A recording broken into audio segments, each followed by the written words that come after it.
ہو جائے تو ہم توبہ کریں، معصیت ہو جائے تو آج جو عمل میں رکھوں گا ان کا مقصد بھی یہ جو ہو جاتے ہیں انسان ہونے کے ناطے اس کو کیسے مٹایا جائے ان گناہوں کو۔ آئیے سب سے پہلا عمل قرآن سے کچھ 5 عمل رکھوں گا اور 20 باتیں جو حدیث سے میں رکھوں گا جو میں ملتی ہے۔ پہلا عمل جو ہم کو کرنا ہے جو گناہوں کو مٹا دیتا ہے، جس کے تعلق سے اللہ رب العزت نے قرآن نے فرمایا ہے، اور وہ سورہ جو ہے انفال سورہ نمبر 8 آیت نمبر 20 میں اللہ نے فرمایا اور کہا ہے، وہ ہے اللہ کا تقوی اختیار کر۔ اللہ کا تقوی اختیار کرنا ایک ایسا عمل ہے جس سے اللہ رب العزت چاہے انسان کتنے ہی گناہ کرے ان گناہوں کو دھو دیتا ہے، گناہوں کو مٹا دیتا ہے، گناہوں کو صاف کر دیتا ہے۔ اللہ رب العزت فرماتا ہے سورہ انفال سورہ نمبر 8 آیت نمبر 20 کے اندر کہتا ہے، یا ایھا الذین آمنوا ان تتقوا اللہ یجعل لکم فرقانا ویکفر عنکم سیئاتکم ویغفر لکم واللہ ذو الفضل العظیم۔ دیکھیے اللہ رب العزت نے کیا فرمایا اور کہا، یا ایھا الذین آمنوا، اے وہ لوگوں جو ایمان لائے ہو، تم اگر اللہ کا تقوی ڈر اختیار کرو گے، اللہ کا پاس و لحاظ اختیار کرو گے تو ہم تمہیں ایک فرق کرنے والی چیز عطا کریں گے، فرقان عطا کریں گے، فرق کرنے والی چیز عطا کریں گے۔ وَيُكَفِّرْ عَنْكُمْ سَيِّئَاتِكُمْ، اور تم سے تمہارے گناہوں کو معاف کر دیں گے۔ وَيَغْفِرْ لَكُمْ، اور تمہاری مغفرت کر دیں گے۔ وَاللَّهُ ذُو الْفَضْلِ الْعَظِيمِ، اور اللہ بہت بڑے فضل کا مالک ہے۔ تو دیکھیے جو تقوی اختیار کرتا ہے، اللہ کا تقوی کا معنی ہوتا ہے پاس و لحاظ رکھنا، عام معنی ڈر ترجمہ ہوتا ہے، لیکن پاس و لحاظ رکھنا بھی ایک معنی ہے کہ جس رب نے مجھے پیدا کیا اس کا پاس و لحاظ رکھوں، اس کا خیال۔ جیسے کہ آپ سواری میں سوار ہیں، بس میں سوار ہیں، ایک بوڑھا آدمی آتا ہے تو آپ اس کو اپنی جگہ دیتے، کیوں؟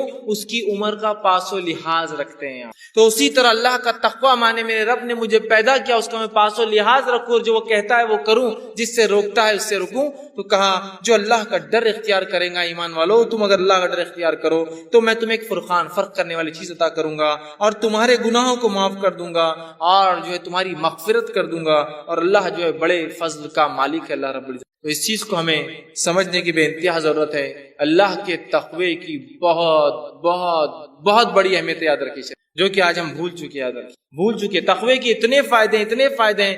ویسے آج کا عنوان چونکہ وہ اعمال ہے جو گناہوں کو مٹا دیتے ہیں، اس لیے میں دوسرے فائدے نہیں رکھ رہا ہوں۔ اتنے فائدے اسی کو انتہائی تقوی اختیار کرنے کے، لیکن افسوس کی بات ہے اللہ کا تقوی آج بہت کم ہمیں نظر آتا ہے، اس لیے کہ جس کے پاس اللہ کا تقوی ہو وہ ہر گناہ سے پہلے سوچتا ہے کہ میرے رب کو مجھے جواب دینا ہے، اس کا پاس و لحاظ رکھوں اور میں ان گناہوں سے اپنی نفس کو۔ اور جس کے پاس تقوی نہیں ہوتا، ہم دیکھتے ہیں وہ جانوروں سی اور من مانی زندگی دنیا میں گزارتا ہے۔ دوسری جگہ سورہ طلاق سورہ نمبر 65 آیت نمبر 4 اور 5 میں اللہ فرماتا ہے کہتا ہے، وَمَن يَتَّقِ اللَّهَ يَجْعَل لَّهُ مِنْ أَمْرِهِ يُسْرًا، جو اللہ کا تقوی اختیار کرتے ہیں ہم اس کے کام میں آسانیاں کر دیتے ہیں۔ آگے فرمائے أَمْرِهِ يُسْرًا ذَلِكَ أَمْرُ اللَّهِ أَنزَلَهُ إِلَيْكُمْ وَمَن يَتَّقِ اللَّهَ يُكَفِّرْ عَنْهُ سَيِّئَاتِهِ وَيُعْظِمْ لَهُ أَجْرًا۔ دیکھیے اللہ کیا فرماتا ہے اگلی آیت میں کہ جو اللہ کا ڈر پاس و لحاظ اختیار کرتا ہے اللہ اس کے معاملات آسان کر دیتا ہے۔ اور اللہ رب العزت آگے فرما رہا ہے کہ اللہ نے جو ہے تمہارے طرف ایک اپنا ایسا حکم اتارا ہے کہ اگر اس حکم کے مطابق تم تقوی اختیار کرو تو اللہ تمہارے گناہوں کو جتنے سیئات ہیں اس کو معاف کر دے گا، اور اللہ تعالیٰ بہت بڑے اجر دینے پر قادر ہے، بہت بڑے اجر کا مالک ہے۔ تو یہاں بھی دیکھیے تقوی اختیار کریں گے تو معافی کی بات ہوئی، ہمارے گناہوں کو مٹا دینے کی بات ہو رہی ہے۔ تو سب سے پہلا کام مجھے اور آپ کو جو کرنا ہے وہ اللہ کا تقوی اختیار کرنا ہے، اس لیے کہ اس کے بہت سارے فائدے ہیں۔ نبی اکرم صلی اللہ علیہ وسلم جو خطبہ حاجہ پڑھتے ہیں، اس خطبہ حاجہ میں یہ آیت آپ بار بار جو ہے تلاوت کیا کرتے تھے، جو میں نے بھی خطبے کے ابتدا میں پڑھی، یا ایھا الذین آمنوا اتقوا اللہ وقولوا قولا سدیدا، اے وہ لوگوں جو ایمان لائے ہو سیدھی اور سچی بات کرو، یصلح لکم اعمالکم، اللہ تمہارے اعمال کی اصلاح کرے گا، ویغفر لکم ذنوبکم، تمہارے گناہوں کو معاف کرے گا۔ تو یہاں بھی دیکھیے اللہ رب العزت نے فرمایا کہ یا ایھا الذین آمنوا اتقوا اللہ، اے وہ لوگ جو ایمان اللہ کا تقوی اختیار کرو، اگر تقوی اختیار کرو گے تو تمہارے اعمال کی اصلاح کریں گا، وَيَغْفِرْ لَكُمْ ذُنُوبَكُمْ، تمہارے گناہوں کو بھی معاف کر۔ تو یہ بے انتہا ہمارے لیے ضروری ہے کہ ہم اللہ کا تقوی اختیار کریں اگر ہم چاہتے ہیں کہ اللہ ہمارے گناہوں کو معاف کرے۔ دوسرا عمل ہمیں جو کرنا ہے جو قرآن سے ملتا ہے، جس کی اختیار کرنے سے انشاءاللہ ہمارے گناہ دھل جائیں گے، معاف ہو جائیں گے، مٹا دیے جائیں گے، اللہ انہیں بخش دیں گا، اپنی رحمت سے انہیں ختم کر دیں گا، وہ عمل ہے اطاعت رسول صلی اللہ علیہ وسلم۔ نبی اکرم صلی اللہ علیہ وسلم کی اطاعت سارے زندگی کے ہر شعبے میں، پیدائش سے لے کر موت تک، لمیٹڈ ایڈیشن نہیں۔ ہمارے پاس سنت کی بات، اتباع سنت کی بات بہت مختصر ہوتی ہے، کبھی کبھار ہوتی ہے نا، بہت مختصر۔ کب جب جھگڑا ہو جائے تو چل رہا ہو حدیث میں کیا آتا ہے چلو دیکھیں گے، عام اس میں نہیں، جب جھگڑا نہیں چلنے تو جو چل رہا ہے معاملہ، یہ بڑی اہم چیز ہے زندگی کے ہر شعبے میں، ہر شعبے میں کہ ہماری پیدائش کتاب و سنت کے مطابق، ہمارے جو ہے موت کتاب و سنت کے مطابق، ہمارے نکاح کتاب و سنت کے مطابق، ہمارے معاملات کتاب و سنت کے مطابق، ہمارا لین دین کتاب و سنت کے مطابق، ہمارے اخلاق کتاب و سنت کے مطابق، ہمارا اٹھنا، سب چیزیں نبی اکرم صلی اللہ علیہ وسلم کے مطابق ہو. یہ نہیں کہ بس زندگی کے مخصوص شعبہ میں تو اختیار کر لیے، باقی میں وہی معاملہ چل رہا ہے. اطاعت رسول صلی اللہ علیہ وسلم کا نتیجہ یہ سورہ آل عمران سورہ نمبر 3 آیت 31 میں اللہ نے فرمایا، جو خطبے میں نے آیت تلاوت کی، قل ان کنتم تحبون اللہ فاتبعونی یحببکم اللہ ویغفر لکم ذنوبکم واللہ غفور رحیم. اے نبی کہہ دیجئے، قل ان کنتم تحبون اللہ، اگر تم اس کا دعویٰ کرتے ہو کہ تم اللہ سے محبت کرتے ہو، فاتبعونی، تو تمہیں، اے نبی کہہ دیجئے لوگوں سے، اگر تم دعویٰ کرتے ہو اللہ کی جو ہے محبت کا، تو میری اتباع کے سوا کوئی چارہ نہیں ہے. نبی کو کہا جا رہا ہے کہو وَيَغْفِرْ لَكُمْ ذُنُوبَكُمْ، اور جو نبی کی اتباع کریں گا اللہ اس کے گناہوں کو معاف کر دے گا. واللہ غفور الرحیم، اللہ بہت زیادہ بخشنے والا اور رحم کرنے والا. تو یہاں دیکھیے بات واضح ہو رہی ہے، اور ایسی کئی آیتیں، سینکڑوں آیتیں قرآن میں، کہ نبی کی اتباع کرنے والے کے گناہ معاف ہو جاتے ہیں، اور نبی کی موجودگی میں تیز آواز سے بات کرنا بھی اعمال کو برباد کرنے کے لیے اور جہنم میں جانے کے لیے کافی ہو. دونوں ہی بات یاد رکھیں، نبی کی اتباع گناہوں کو معاف کر دیتی ہے، اور نبی کی نافرمانی اس حد تک کہ نبی کے موجودگی میں تیز آواز سے بات کرنا بھی انسان کے جو ہے گناہوں کو معاف کر دے، جو ہے انسان کے جو ہے نیکیوں کو، اگر نبی کی موجودگی میں تیز آواز سے بات بھی کرے تو اس کی نیکیاں برباد ہو جاتی ہے. یاد رکھیے، اس کے نام عمل خالی ہو سکتا ہے. جو ہے حجرات اٹھا کر آپ دیکھیے، ابتدائی آیت ہے اسی پر ہے. نبی کی موجودگی میں تیز آواز بھی نہیں کرنا ہے. یاد رکھیے، یہ بات بڑی اہم ہے. اور نبی کے ادب میں ایک چیز یہ بھی یاد رکھیے، نبی کے ادب میں یہ چیز شامل ہے کہ نبی کا نام لے کر نہ پکارا جائے. اللہ رب العزت نے اپنی کتاب میں رسول اکرم صلی اللہ علیہ وسلم کو صرف 4 بار نام سے پکارا ہے. ایک بار تذکرہ تو عیسیٰ علیہ السلام کے واقعے میں ہو کہ عیسیٰ علیہ السلام نے بشارت دی کہ میرے بعد ایک نبی آئیں گے جس کا نام احمد ہوگا. واقعے کو پوچھو کہ اس میں تذکرہ ہے. 4 بار نام لیا، صرف 4 آیتیں ہیں. اس کے بعد جو اللہ رب العزت نے یا ایھا الرسول، یا ایھا النبی، یا مدثر، یا مزمل، ہے نا، نام لیا. ادب ہے. ان لوگوں کو غور سے سننا چاہیے جو دھڑلے سے چلا کر یا محمد یا محمد کتنی بار بول رہے ہیں. یہ ادب ہے نبی کا. اور پتہ نہیں گا رہے ہیں اس کو، اور پتہ نہیں گانے میں 1000 بار وہ نام آ رہا ہے. نبی اکرم صلی اللہ علیہ وسلم کا نام آنے پر آپ پر درود بھیجنا ہم پر واجب ہے. تو اللہ عزت کر رہا ہے اپنے نبی کی، اور اللہ نے نام بہت مختصر 4 ہی بار لیا صرف اپنے نبی کا. یہ ادب ہے نبی کا. یاد رکھیں، صحابہ بھی اللہ کے رسول صلی اللہ علیہ وسلم کو نام سے نہیں پکارتے تھے. یہ بات سن. تو اطاعت رسول اتنی اہم چیز ہے کہ اطاعت کرو گے جنت میں جاؤ گے، گناہ معاف ہوں گے. اطاعت نہیں کرو گے، صرف نبی کی موجودگی میں تیز آواز بھی کرو گے، تو اپنے نام اعمال کو جو ہے خالی پاؤں گے روز قیامت نیکیوں سے. تو نبی کی اطاعت، فرما برداری، یہ بڑی اہم چیز ہے. صحیح بخاری کی روایت ہے، نبی اکرم صلی اللہ علیہ وسلم فرمایا کہا، کل امتی یدخلون الجنۃ الا من ابا، میرے سارے کے سارے امتی جنت میں جائیں گے سوائے ان کے جو انکار کر دے. سوال ہوا، پوچھا گیا، قیل من ابا یا رسول اللہ، اے اللہ کے رسول صلی اللہ علیہ وسلم کون انکار کریں گا جنت میں جانے سے؟ فرمایا، قال من اتانی دخل الجنہ، جس نے میری اطاعت کی وہ جنت میں جائیں گا. ومن عصانی فقد ابا، جس نے میری نافرمانی کی اس نے خود جنت سے انکار کر دیا دنیا کے اندر. بڑی اہم بات یاد رکھیے. تو ہم اطاعت رسول کو اپنے اوپر لازم جان لے اور ہر زندگی کے شعبے میں یاد رکھیں. تیسرا وہ کام جس کے کرنے سے انشاءاللہ اللہ ہمارے گناہوں کو معاف کرے گا، ہم کو پاک کر دے گا، صاف کر دے گا، وہ ہے کبیرہ گناہوں سے اپنی نفس کو بچانا.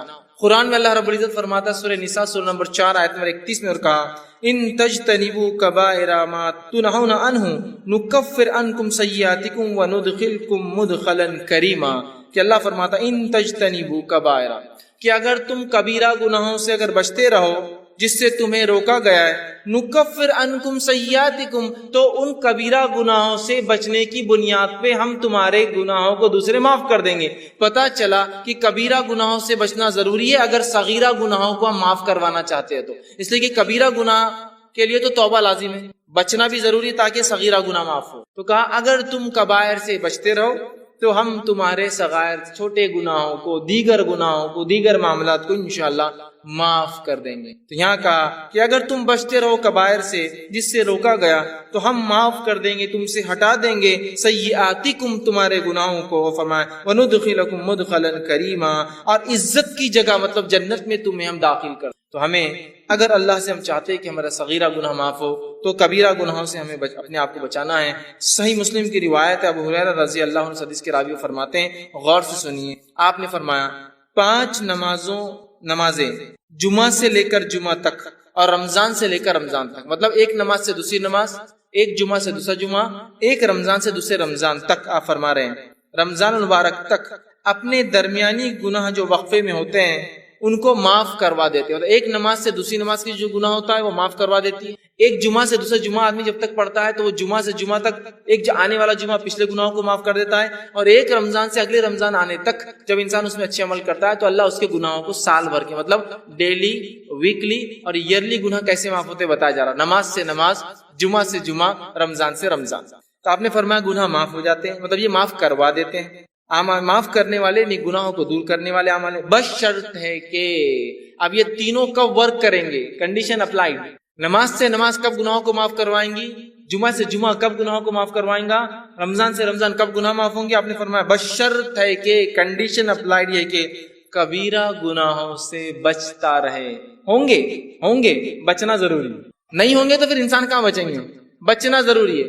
میں کبیرہ گناہوں سے اپنی نفس کو بچاتا رہتا ہوں تو لہٰذا میرے صغیرہ بھی معاف ہو جائے. ایک نماز سے دوسری نماز، ایک جمعہ سے دوسرا جمعہ، ایک رمضان سے دوسرا رمضان، تب معافی ہوں گی جب ہم کبیرہ گناہوں سے بچتے رہے. ورنہ بہت سارے لوگ ہوتے ہیں، یہ ہم لوگ ان باتوں کو سن لے جو حدیث میں آ رہی ہے، اور بہت اچھی باتیں ہیں، اور کبیرہ گناہ سے نہ بچے تو پھر یہ باتیں معافی نہیں دلوانے والی، اس لیے کہ کبیرہ گناہ جو ہے بغیر توبہ کے معاف نہیں. اسی طرح چوتھا عمل جو قرآن میں آتا ہے کہ انسان اگر اختیار کرے تو اس کے گناہ پچھلے معاف ہو سکتے ہیں. جو خطا کاریاں، جو اس نے جو ہے برے کام، جو سیاہ اعمال وہ کر چکا ہے جس سے اس کی زندگی پہ دھبے لگے ہیں، اور وہ اگر آخرت میں چلا جائے اس کا رب معاف نہ کرے تو وہ جہنم میں جائیں گا، وہ ہے سچائی کو اختیار کرنا، صدق کو اختیار کرنا، سچ کو اختیار کرنا.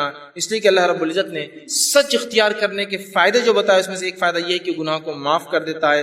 اللہ رب العزت قرآن میں یوں فرماتا ہے، اور سورہ جو زمر کی آیت ہے، سورہ نمبر جو 39 اور آیت نمبر 34 اور 35 میں اللہ نے کہا فرمایا والذی جاء بالصدق وصدق به اولئک هم المتقون، کہ اللہ نے فرمایا کہا اور جو لوگ سچے دین لائے اور جو سچائی کو جانے اس پر عمل کرے یہی لوگ نیکوکار ہے، پارسا ہے، صاف ستھرے لوگ ہیں.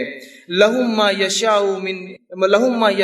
یشاؤون عند ربہم ذلک جزاء المحسنین، اور ان کے رب کے پاس وہ جو چاہیں گے ان کو وہ دیا جائیں گا، یہ محسنین کے لیے، نیک کرنے والوں کا بدلہ ہے. لیکفر اللہ عنہم اسوأ الذی عملوا، اور ان کو جو وہ چاہیں گے وہ ملیں گا، اور اللہ ان سے معاف کر دے گا جو گناہ ہوتے ہیں، جو اعمال میں انہوں نے کیے ہیں. وَيَجْزِيَهُمْ أَجْرُهُمْ بِأَحْسَنِ الَّذِي كَانُوا يَعْمَلُونَ، اور ان کو گناہ معاف کر دیں گا، ان کو نیکیاں دے دیں گا، اور جو ہے ان کو ایک بہت بہترین اور نیک بدلہ اس کا عطا فرمائیں گا.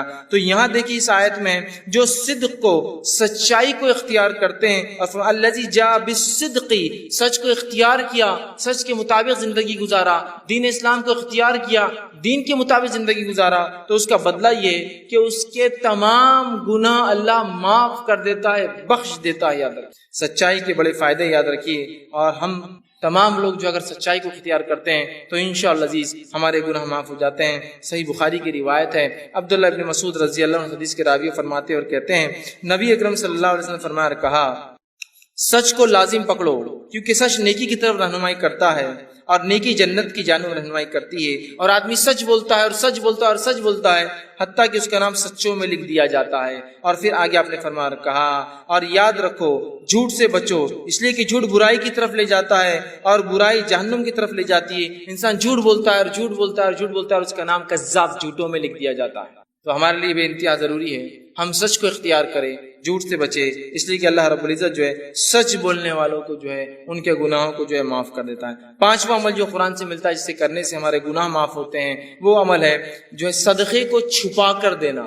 صدقے کو چھپا کر دینا، بتا کر ظاہر کر کے نہ دینا. حالانکہ صدقے کو ظاہر کر کے دینا بھی جائز ہے، لیکن چھپا کر دینا یہ افضل عمل ہے. اللہ رب العزت فرماتا سورہ بقرہ سورہ نمبر 2 آیت میں 271 میں اللہ نے فرمایا اور کہا ان تبدوا الصدقات فنعما هي وان تخفوها وتؤتوها الفقراء فهو خير لكم ويكفر عنكم من سيئاتكم والله بما تعملون خبير. اللہ فرماتا ہے اگر تم اپنے صدقات کو ظاہر کر کے دو تو یہ بھی اچھا ہے، لیکن اگر چھپا کر دو، مخفی دو، ڈھانپ کر دو تو یہ تمہارے لیے زیادہ خیر ہے جو تم فقیروں کو چھپا کر دو، یہ تمہارے لیے زیادہ بہتر ہے۔ اللہ اس صدقے کی برکت سے تمہارے گناہوں کو معاف کر دے گا، مٹا دے گا، ہٹا دیں گا، تم سے دور کر دیں گا، اور فرمایا سیئاتکم وبما تعملون خبیر، اور اللہ ہر اس عمل سے خبردار ہے جو تم کرتے ہو۔ تو صدقہ دکھا کر بھی دیا جا سکتا ہے اس سماج میں جہاں آپ کو لگتا ہے صدقہ دکھا کر دینے سے لوگ جوش میں آئیں گے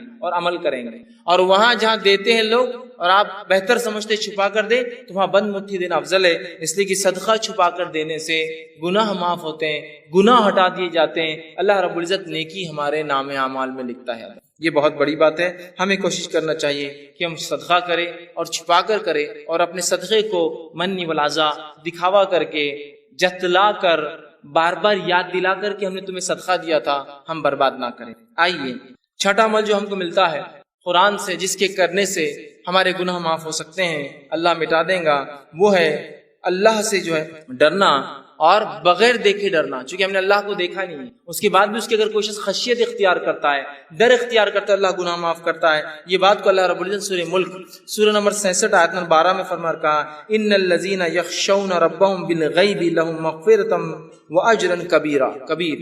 اللہ نے فرمایا یقیناً جو لوگ اپنے رب سے بغیر دیکھے ڈرتے ہیں، خشیت اختیار کرتے ہیں، ان کے لیے اپنے رب کی طرف سے گناہوں کی معافی مغفرت ہے، اور بہت بڑا اجر آخرت میں ایسے لوگوں کے لیے رکھا جائے گا جو بغیر دیکھے اپنے رب سے ڈر کر گناہوں کو نہیں کرتے ہیں، نیکیوں کو کرتے ہیں، سبقت لیتے ہیں۔ سمجھ رہے ہیں آپ بات کو؟ کتنی اہم بات اس حدیث میں بتایا، جو ہے قرآن کی آیت میں بتائی جا رہی ہے کہ ہم جو ہے اللہ کو بغیر دیکھے کا خشیت اختیار کریں، کہ اللہ تو ہمیں دیکھ رہا ہے، ہم تو نہیں دیکھ سکتے، اللہ دیکھ رہا ہے، اور نیکیاں کریں تو انشاءاللہ ہمارے گناہ اللہ رب العزت جو ہے معاف کر دیتا ہے اور جہنم سے ہماری جو ہے نجات کرتا ہے۔ اسی طرح ساتواں وہ عمل جس سے کرنے سے گناہ معاف ہوتے ہیں اور نیکیوں میں انسان کے اضافہ ہوتا ہے، وہ ساتواں عمل یہ ہے کہ انسان جو ہے وضو کرنے کے بعد 2 رکعت نماز پڑھے۔ بڑا اہم عمل ہے، بہت چھوٹا سا عمل بھی، اور اتنی فضیلت ہے اس کی۔ صحیح بخاری کی روایت ہے، آپ صلی اللہ علیہ وسلم نے فرمایا اور کہا، حدیث کے الفاظ دیکھیے ایسے ہیں کہ آپ صلی اللہ علیہ وسلم کے تعلق سے تو عثمان رضی اللہ عنہ فرماتے ہیں، اور ان کے غلام اس حدیث کو روایت کرتے ہیں جن کا نام حمران تھا، وہ کہتے ہیں کہ عثمان ابن عفان رضی اللہ عنہ نے ایک مرتبہ وضو کا پانی منگوایا، میں نے وضو کا پانی لایا، آپ نے وضو کو اچھی طرح کیا، پہلے اپنے ہاتھوں کو 3 بار دھویا، پھر جو ہے کلی کی اور ناک میں پانی 3 بار لیا، پھر چہرے کو 3 بار دھویا، پھر سیدھے ہاتھ کو کونیوں تک اچھے سے 3 بار دھویا، پھر الٹے ہاتھ کو کونیوں تک 3 بار اچھے سے دھویا، پھر سر کا مسح کیا، کانوں کا خلال کیا، اور اس کے بعد اپنے دونوں پیر، سیدھے پیر الٹے پیر کو ٹخنے تک دھوئے، اور اس کے بعد فرمایا اور کہا کہ جو شخص ایسا وضو کرے 3 بار جس طرح سے میں نے بتایا ہے، اور فرمایا اور اس کے بعد 2 رکعت نماز پڑھ لے، اس کو تحیۃ الوضو کہتے ہیں، یہ کر لے ایسا عمل وضو مکمل، پھر جا کے 2 رکعت نماز پڑھے، اس کو تحیۃ الوضو کہتے ہیں، تو وہ فرماتے ہیں رسول اکرم صلی اللہ علیہ وسلم نے فرمایا کہ اللہ اس کے پچھلے تمام گناہ معاف کر۔ لیکن اس حدیث میں ایک بات اور جو اضافی آتی ہے، دوسری روایتوں میں الفاظ آتے وہ یہ ہے کہ وہ 2 رکعت نماز پڑھے وضو کے بعد، اور ایسی پڑھے کہ دل میں دوسرے کوئی خیالات نہ آئے، کوئی خیالات نہ آئے کہ یہ کیا ہو رہا ہوگا، وہاں کیا ہو رہا، بزنس کیا، یہاں جا، کوئی خیال نہ آئے، تو اس کے پچھلے سارے گناہ معاف کر دی جاتے ہیں۔ لیکن ایک بات میں یہاں ضرور رکھنا چاہوں گا، وہ یہ ہے کہ یہ تمام صغیرہ گناہ معاف ہوتے ہیں، کبیرہ گناہ بغیر توبہ کے معاف نہیں ہوتے، یہ بات یاد رکھیں، اس کے لیے توبہ ضروری ہے، اور بندوں کا حق ہے تو بندے سے معافی بھی ضروری ہوتی ہے، لیکن یہ صغائر سارے معاف ہو جائیں گے، صرف ایک عمل دیکھیے، اچھے سے وضو کرنا پرفیکٹلی، اور جا کے 2 رکعت نماز پڑھنا تاکہ وضو گناہ سارے اس کے معاف ہو جائیں۔ اسی طرح جو ہے صحیح بخاری کی روایت ہے، جو حضرت عثمان رضی اللہ عنہ جب وضو کر چکے تو کہنے لگے کہ تم کو ایک حدیث سناتا ہوں، مطلب انہوں نے وضو کیا اور حدیث سنائی دوسرے لوگوں کو، اور کہا رسول اکرم صلی اللہ علیہ وسلم نے جو ہے میرے سامنے ایسا وضو کیا، اور کہا جو شخص اچھے سے اس طرح سے وضو کرے اور پوری حدیث ان کو سنائی، اور اچھی طرح وضو کرنے کے بعد 2 رکعت نماز پڑھے، تو اس نے جتنے گناہ کیے ہوں گے اس نماز کی وجہ سے دوسری نماز تک، مطلب ایک نماز سے دوسری نماز تک وہ سارے گناہ بھی معاف۔ مطلب ایک انسان نے وضو کیا، وضو کرنے کے بعد ایک نماز پڑھی، سمجھ لیجیے تحیۃ الوضو نہیں، ایک نماز پڑھی، اگر یہ نماز کے بعد پھر دوسری بار وہ مسجد میں آتا ہے، پھر اچھے سے وضو کرتا ہے، نماز پڑھتا ہے، تو یہ نماز سے وہ نماز تک بھی اس سے گناہ معاف ہو جاتے ہیں،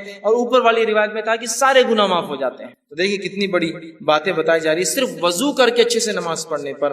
8واں پوائنٹ جس کے کرنے سے 8ویں بات جس سے حدیث میں آتا ہے کہ گناہ معاف ہو سکتے ہیں، وہ یہ ہے کہ نماز کے لیے اچھے سے وضو کرنا، جہاں وضو کے بعد نماز پڑھنا گناہ کو معاف کرتا ہے، وہیں اپنی ذات سے وضو کرنا بھی گناہوں کو معاف کرتا ہے۔